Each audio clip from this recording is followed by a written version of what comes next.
Assalamualaikum warahmatullahi wabarakatuh. Di sini saya akan memaparkan materi ketiga dari tugas akhir farmakologi 3 yang berjudul Obat Hipnotik Sedatif. Daftar isi. Yang pertama, pengertian hipnotik sedatif. Yang kedua, pengertian dan penggolongan insomnia.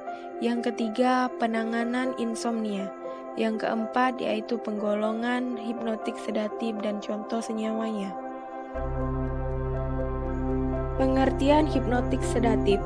Hipnotik dan sedatif adalah senyawa yang dapat menekan sistem saraf pusat sehingga menimbulkan efek sedasi lemah sampai dengan tidur pulas.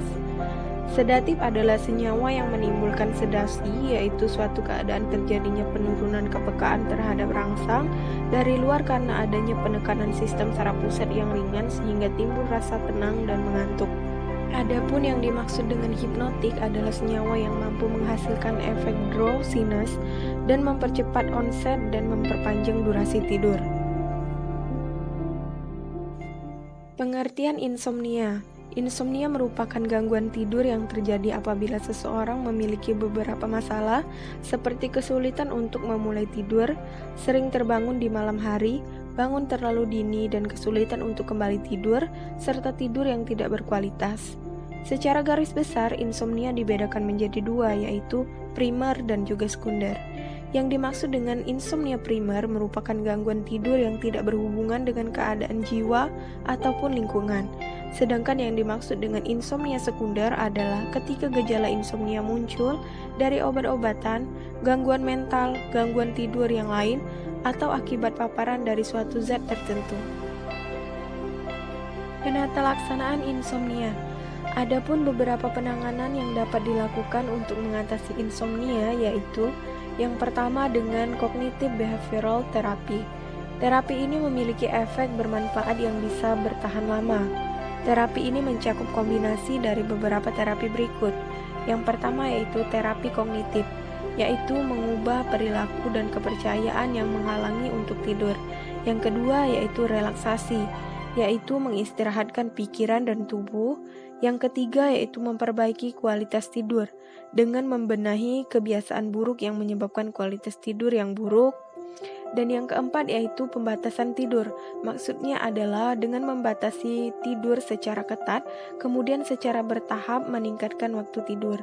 Dan yang terakhir yaitu mengontrol rangsangan, yaitu pergi tidur hanya ketika mengantuk, bangun tidur pada waktu yang sama setiap hari, dan menghindari tidur siang. Yang kedua yaitu dengan terapi farmakologi. Terapi farmakologi merupakan tindakan terapi dengan menggunakan obat-obatan. Terapi ini meliputi penginduksi tidur seperti obat-obat golongan hipnotik sedatif. Pemilihan obat disesuaikan dengan gejala spesifik masing-masing pasien. Penggolongan obat hipnotik sedatif dibagi atas 3 golongan yaitu yang pertama, golongan barbiturat. Contoh senyawanya yaitu penobarbital, pentobarbital, secobarbital, amobarbital, dan alobarbital.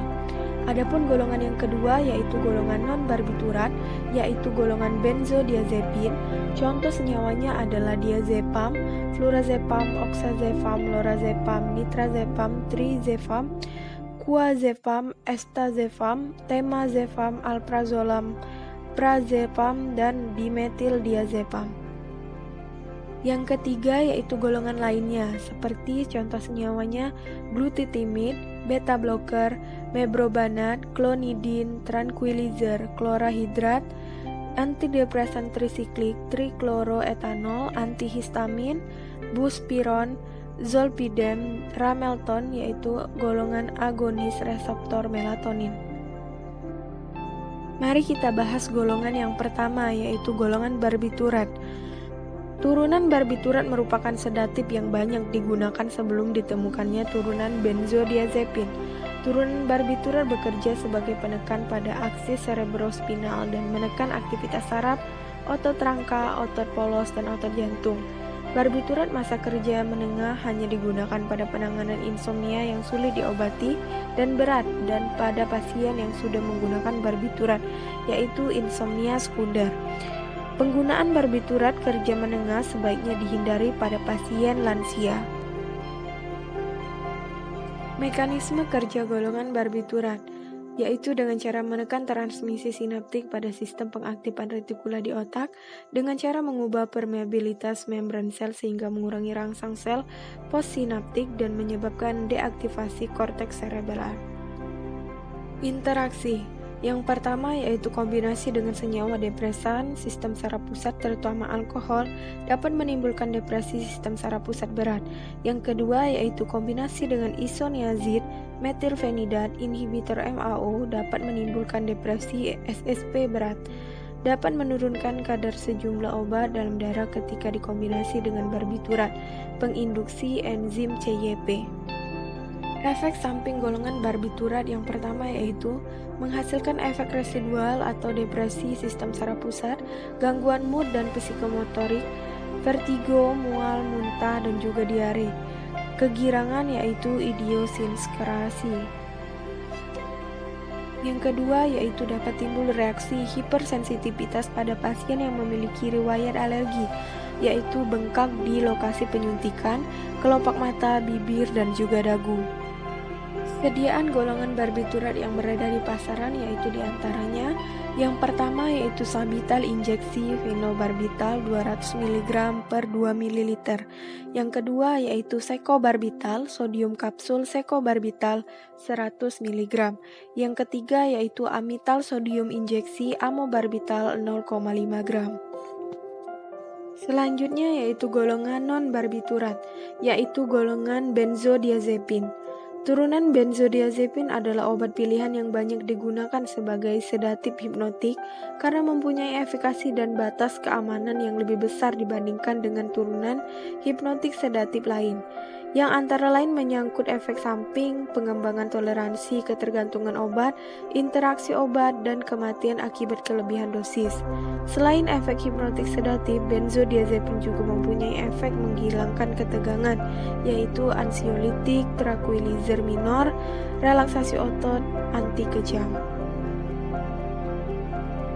Mekanisme kerja golongan non-barbiturat yaitu benzodiazepin dengan cara meningkatkan efek GABA secara allosterik tanpa secara langsung mengaktifkan reseptor GABA atau membuka kanal klorida yang terkait. Penguatan konduktasi ion klorida yang dipicu oleh interaksi benzodiazepin dengan GABA menyebabkan peningkatan frekuensi terbukanya kanal. Adapun yaitu interaksi golongan benzodiazepin dengan yang lain yaitu yang pertama penurunan kesadaran dan gangguan pernapasan bila digunakan dengan obat golongan opioid, misalnya morfin. Yang kedua yaitu peningkatan efek mengantuk jika digunakan dengan obat antivirus zidofudin. Yang ketiga yaitu peningkatan risiko terjadinya efek samping salah satu obat jika digunakan dengan obat antipsikotik dan antihistamin. Adapun efek samping dari golongan obat benzodiazepin yaitu yang pertama letih, yang kedua gangguan psikomotorik termasuk gangguan mengemudi, yang ketiga yaitu sakit kepala, yang keempat pandangan kabur, yang kelima vertigo, dan yang keenam muntah-muntah. Adapun yang ketujuh yaitu diare. Sediaan golongan obat benzodiazepin yang beredar di pasaran yaitu contohnya yang pertama valisambe tablet diazepam 2 mg, 5 mg, dan juga injeksi 10 mg per 2 ml. Yang kedua yaitu merlopam tablet salus selaput lorazepam 0,5 mg dan 2 mg. Yang ketiga yaitu atarax tablet salus selaput alprazolam 0,5 mg dan tablet salut film 1 mg. Berikutnya adalah golongan lainnya, seperti contohnya yaitu golongan agonis reseptor melatonin. Berbeda dengan obat-obat hipnotik lain seperti benzodiazepin yang menyebabkan penekanan sistem saraf pusat menyeluruh melalui reseptor GABA, melatonin menimbulkan efek hipnotik melalui penekanan neuronal firing dan berperan dalam memicu tidur melalui hypothalamic sleep switch. Karena itu penggunaan melatonin tidak akan menimbulkan efek sedatif seperti yang terjadi pada pemberian benzodiazepin. Melihat penekanan mekanisme di atas, maka melatonin merupakan salah satu agen yang dapat menjadi alternatif baru dalam penanganan insomnia primer. Mekanisme kerja agonis reseptor melatonin. Efek hipnotik dari agonis reseptor melatonin dimediasi melalui reseptor MT1 dan MT2, terutama pada pacemaker irama sirkadian, yaitu suprachiasmatic nucleus atau disingkat dengan SCN yang bekerja pada hypothalamic sleep switch.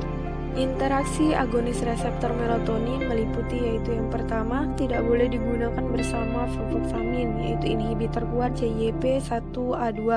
Yang kedua yaitu efikasi dapat menurun jika diberikan bersamaan dengan enzim penginduksi kuat CYP seperti rifampicin. Yang ketiga yaitu hati-hati penggunaan pada penderita yang juga mendapatkan inhibitor CYP3A4 seperti ketoconazole dan inhibitor kuat CYP2C9 seperti fluconazole. Adapun efek samping yaitu meliputi 1. Sakit kepala, yang kedua yaitu somnolence, yang ketiga yaitu dizziness, yang keempat yaitu sakit tenggorokan, dan juga yang terakhir yaitu kelelahan. Contoh sediaan agonis reseptor melatonin yang berada di pasaran yaitu seperti Roserum tablet Ramelton 8 mg dan Healthlios tablet Tasimelton 20 mg. Baiklah, sekian presentasi dari saya. Semoga dapat menambah pengetahuan serta pemahaman bagi saya dan penonton pada umumnya.